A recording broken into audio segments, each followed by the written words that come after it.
Now today I'm continuing on my LED headlight conversion project on the 959 Panigale. I ordered these Sealight H11 LED bulbs. I mentioned in the Volvo video that the BeamTech bulbs did not work. They were too big. They would not fit in the tight confines of the Panigale. So the Sealight bulbs are much more shaped like a regular H11. Do not have any clearance issues once installed. They do have a little bit thicker, harder of a rubber versus the OEM bulb, so you have to push a little bit and twist at the same time to get them in. And they also carry this extra length of wire, which you have to do something about. You can't just let it dangle. So the job actually was a little bit more involved than I thought, because I had to remove this panel to get the wiring tucked in behind it. And you can see it's in there now. You can see the little fan.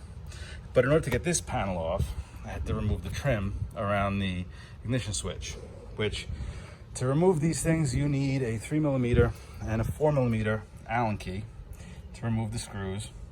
And hopefully you have more luck than I did. My panel, when it came off, one screw came out just fine, as it was supposed to, and one took the anchor bolt with it. So I'm gonna have to address that, putting it back in. But otherwise it's pretty straightforward.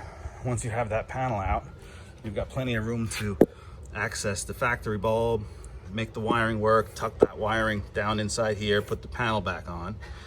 And once you have everything done, you'll see the drastic difference.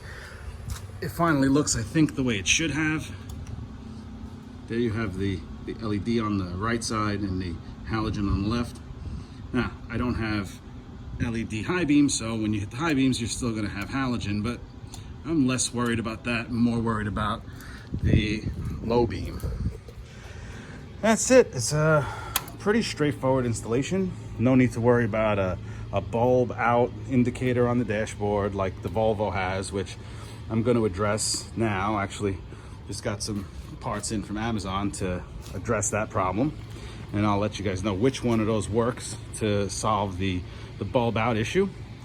But like I said, pretty straightforward, minimal tools, seems to work great so far. And if there's any questions, let me know. I'm happy to try to answer them.